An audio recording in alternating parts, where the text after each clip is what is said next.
भैया लोग कहेला भोजपुरी में अच्छा गीत भी लोग पसंद करेले आ थोड़ा बहुत अगर कोई भी कलाकार गावेला तो हल्का फुल्का एंटरटेनमेंट खातिर गावे के चाहिए, लेकिन हल्के फुल्के। एगो पारिवारिक गीत गोल रही मर्द मेहरारू के झगड़ा रहे आ बड़ी आप लोग के प्यार मिलल, यही से काल वही गीत के रिस्पॉन्स पे लेके आओ तेरी लक्ष्मीनिया हमारे वेब म्यूजिक से आई, लेकिन ये गीतिया बा मेहरुआ नाराज बिया बेग लटकौले नैहर जाती है। आप और कौन कर देबो तो मजा आ जाए, नहीं तो आपकी मर्जी।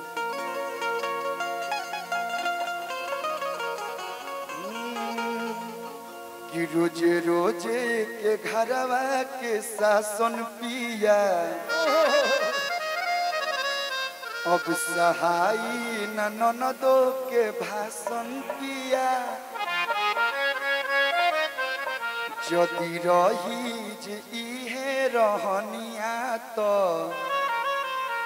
घरे पाका बोलाइम प्रशासन पिया। तो जे आपके भैया गावता कि तू ही बाड़ू घर के अरे मलकिनिया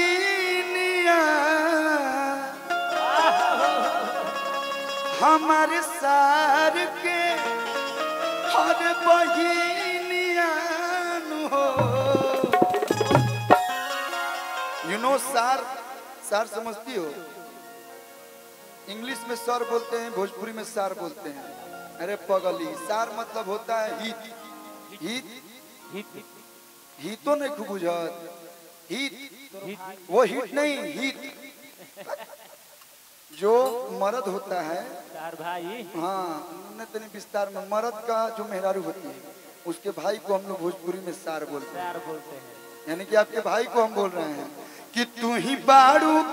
घर के अरे मलकिनिया हमर सार के अरे तो बहिनिया हो। लड़का कहता कि सब धन खा जबा की आँखी के सोझा कि तोहरे नामे कदम बरिया के जमीनिया ना बना तू नगीनिया हो।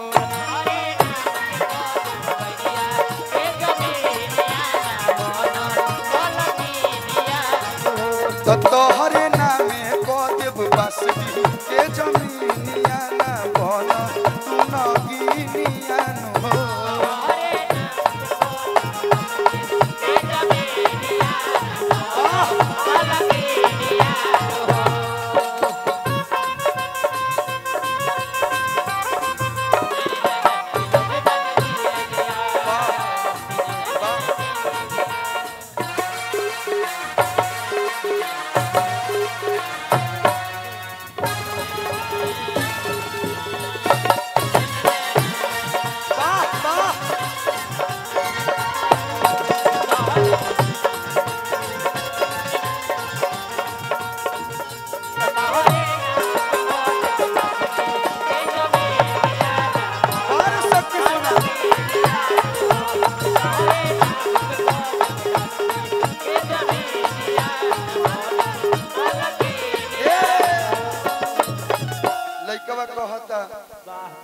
बतावा ननद बोलतिया बहिनिए नहिया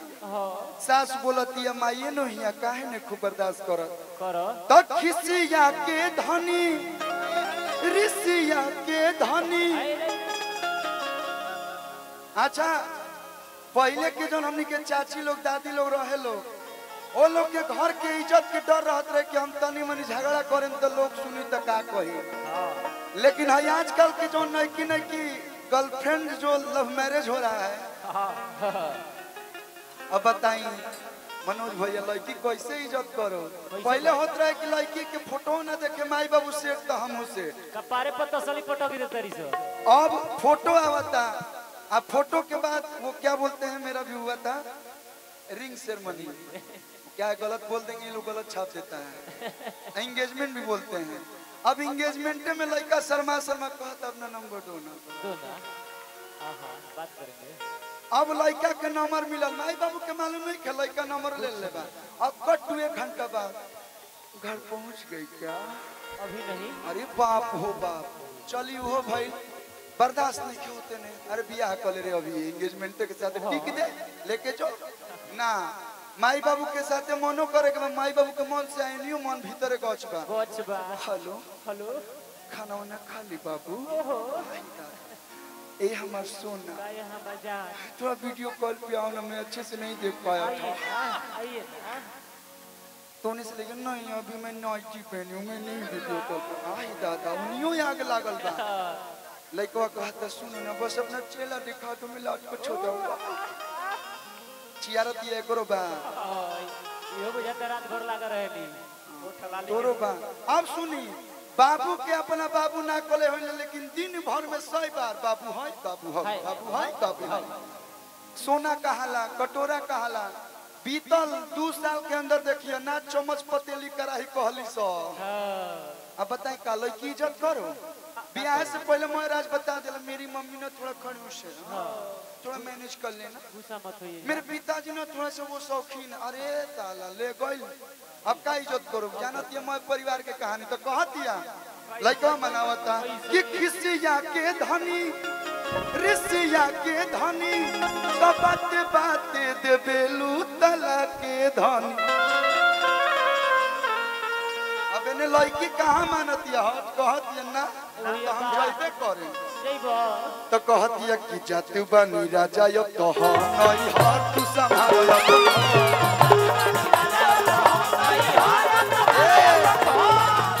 मानी होता नहीं की इज्जत के तो ओढ़नी है जा रहा था मानी निकलल ओला बोला ओला में चल लेकिन हैनी के लूर लछन बाई तीनों मुआले बजाए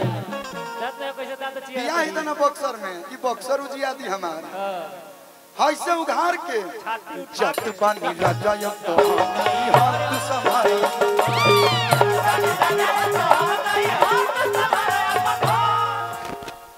तो लड़का कहता सुनो चल जेबू तो हम कौन मुंह देखाई ऐसा मत कह अरे तोरा बिना आई कैसे अरे नीनिया धनी हो खोते बिहनिया नु हो जौन कमैले बनी सब तोहरे नु हो सुना माई बाबू से छुपा के तहरा के हम कुछ दे दे लेकिन रही जो कि तोहरे नामे कह दे अरे हई बलिया के जमीनिया हमारा बक्सरों में हाईवे पास मिल 30 लाख रुपया काठा बा कह देता नहीं ले लो कट्ठा अच्छा जमीन ना ले बोलूं बैरिया मार्केट में दुकान में वो ले ले कि तोहरे नामे कदम बरिया के तो कीनिया ना बना तू ना